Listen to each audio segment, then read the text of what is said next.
Hey guys, Ryan Levron here. Just wanted to come to y'all today to let y'all know what just happened. The first part of this week, today is March the 6th, 2021. The first part of this week, I had to get to a body shop to get the hood on my truck repaired. And those guys told me right up front that it'd probably be a couple days, but they'd get me in as soon as they could. Turns out they got me in the next morning, and that afternoon that I was done. So I did do the best I could to shoot a video of the hood repair start to finish with one solid video, but apparently I'm only got so much time per video, and I wound up having to make a 2-part video of the hood repair. But anyway, so I left Indianapolis Wednesday morning under a load going up to Wisconsin. Well, I get about 20 miles outside of Indianapolis and my mill light comes on. For those of you that don't understand that, MIL, M-I-L, is basically an acronym that stands for malfunction indicator light. Okay? Well, the truck that I had before was an International ProStar that had a Max Force engine. That engine was very notorious for the engine light coming on for absolutely no reason at all.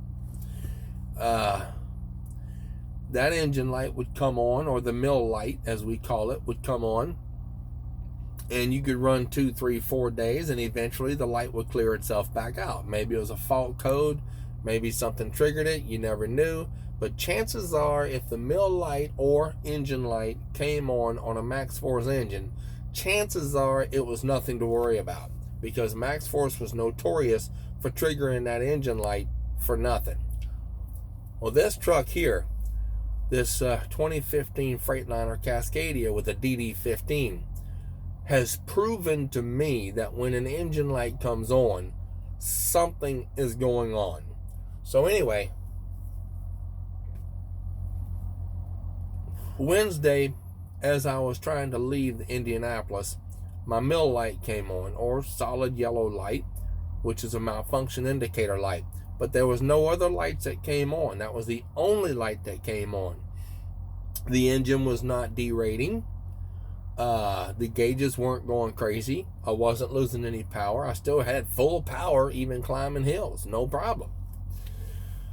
But I decided to double back to the terminal to get things checked out. I get things checked. I get in, check in with one of the mechanics at our Indianapolis terminal, explain to him what's going on, and according to the mechanic, my truck was in the middle of a regen, and since the engine light turned itself back off by the time I got back to the terminal, I should be good to go. However, I can stay in line and have them put the computer on it, or I can just get, trash the write-up sheet and just go on. I decided to trash the write-up sheet and go on. I get all the way up to Wisconsin.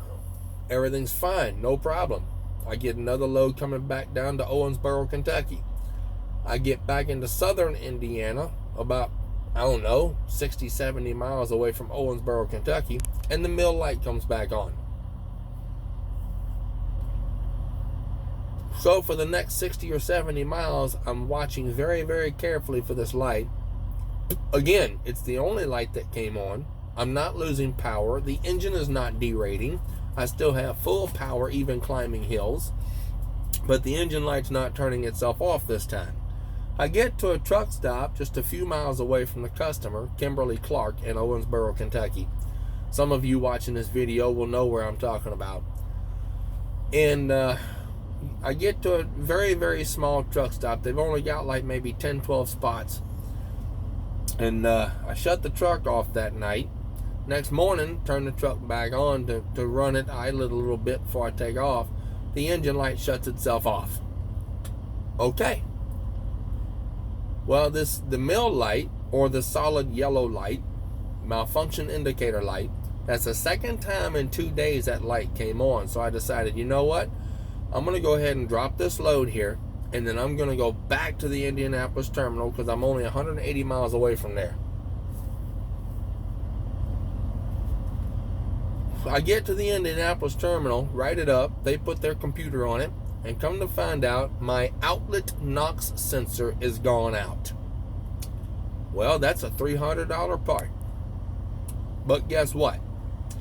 Without that NOx sensor, your DPF system is going to fill up and your engine will start derating and you're going to get crappy fuel mileage and your truck ain't going to run worth a flip. Plus, it's going to start doing regens more often than necessary. So guess what? I'm down again. Well, they said, well, your outlet NOx sensor has gone bad, but Crete will not allow us to work on those parts for owner-operators. You're going to have to go to the dealership. Okay. Well, the reason I'm shaking my head about that, guys, if you're an owner-operator with Crete Carrier, most things that can be worked on at a Crete shop is only $60 an hour or $65 an hour, something like that. And the parts are probably about a third of a discount from what they would normally be. I'll give you a great example. If you buy a DAFCO filter or water fuel separator from a dealership, you're going to be looking to spend close to $70 for that thing. But if you're an owner-operator through Crete and you buy that same filter, $25-$30. So anyway, I leave the Indianapolis terminal and head to the Freightliner on the south side of town. It's called Stoops Freightliner, right off of I-465 exit 4, basically right across from the Flying J. I checked in last night, and last night the service write-up people tell me it may or may not happen this weekend, but we can definitely get to you by Monday. And they said, but at the same time, Crete Carrier is a priority customer. So we kind of boost them up the line, so to speak, above all the other ones because they are a priority customer to us. So since you're with Crete Carrier, we're going to do the best we can to get you done by this weekend. I said, okay. Well, they allowed me to park there overnight, sleep inside the truck overnight, which was good. They didn't have to go get a hotel. This morning, about 7:30, I'm sipping my coffee, walking my dog around, letting him stretch his legs a little bit. While I'm sipping my coffee and walking my dog, at 7:30 this morning, the mechanic comes and says, I'm ready for your truck. Now think about that, guys. For those of you that are wanting to be an owner-operator and you're not sure which company to go to, I want you to pay very close attention to everything I just now said. I get to Stoops Freightliner in Indianapolis, Indiana. They tell me that Crete Carrier is a priority customer. They boost Crete Carrier up in the line above the rest of them. First, I was told it may not happen this weekend, and the very next morning, which was this morning at about 7:30, the mechanics are already ready for the truck. Now, for those of you that are wanting to be owner-operators and wanting to flip-flop around to all these different companies, perhaps you're wanting to go to a company like Landstar, Mercer, Horseless Carriage, Atlas. You can go to these owner-operator companies if you want to, but it sure is nice to be tied up with a major carrier like Crete Carrier and to be tied up with all and have these special contracts with these outside vendors. For a major dealership to tell you that Crete Carrier is a priority customer and we boost those guys toward the top of the list every time one comes in. And then the very next morning they come in to pick you up and get your truck in when you weren't even supposed to be in for another 2 days. I want you guys to think about that stuff when you're trying to find a company to tie up with. Anyway, all that being said, I want to let y'all know what the total bill was for the outlet NOx sensor. Y'all give me just a minute. My cigar kind of went out on me. Y'all give me just a minute. The outlet NOx sensor was $320. and they told me that that was creek carrier pricing. That being said, I honestly hate to see what it was if I was buying it on my own with no help.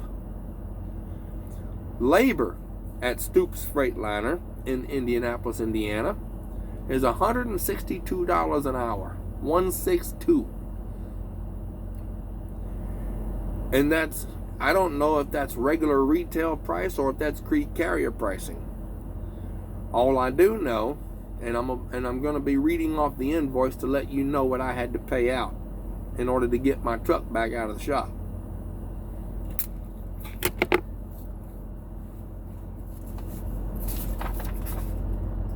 Here's the invoice right here.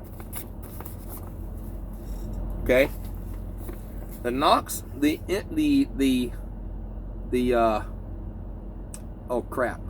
outlet Nox sensor is what they call it. Nox, Nox, was $320. All right. Second page gives a little bit more of a description on what's going on. Labor was $162 an hour. They charged me for exactly 3 hours labor.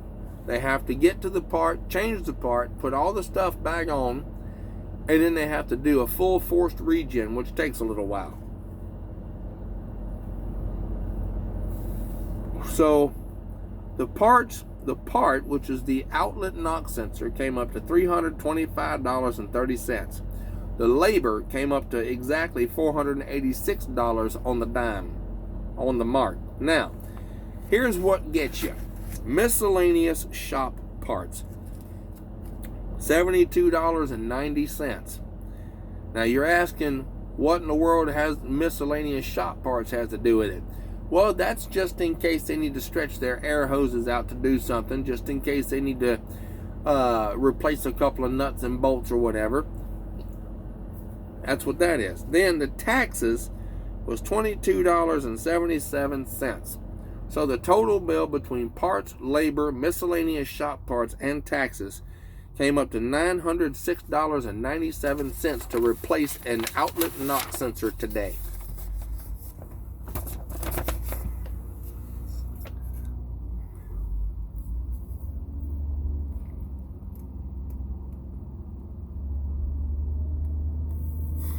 Now,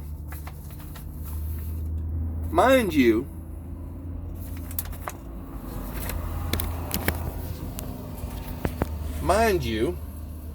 I just now had body shop repair work done on the hood of my truck just a couple of days ago, Monday.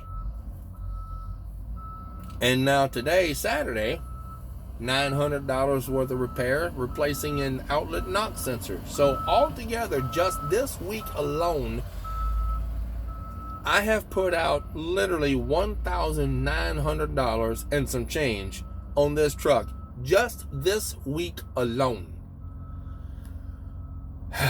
Not counting the downtime, and I can't work while the truck is down because it's a solo entity. I've only got one truck, and that's me. So when the truck is down, not only am I losing time, I'm losing money because I'm not working, plus I have to put money out. I will be very, very lucky to get about 1,500 miles this week. Plus, I've had to put out $1,900 in maintenance and repairs. Now, the reason I do videos like this is you people that are interested in being owner-operators and have all these questions, and you think that you're going to go make all this money. I'm going to tell y'all what my trainer told me back in 2009. I came back into the industry for the second time, and I had to go through training all over again because I'd been away from it for a whole year. My trainer told me that time, he said, son, when things are going good, they going real good. But when things are going bad, they going real bad. He said, it don't take but a little bit of a hiccup, and you'll spend several thousands of dollars on these trucks just to keep it going. Now, that being said, I can truthfully tell every single one of you that are watching this video, as of now, If my truck breaks down anytime at all within the next couple of months, I am screwed and bankrupt. Just wanted to let y'all know that right up front. If my truck breaks down at all, even one time within the next 2 to 3 months, I am belly up, bankrupt, dead. So, hope y'all enjoyed this one. Over and out, guys.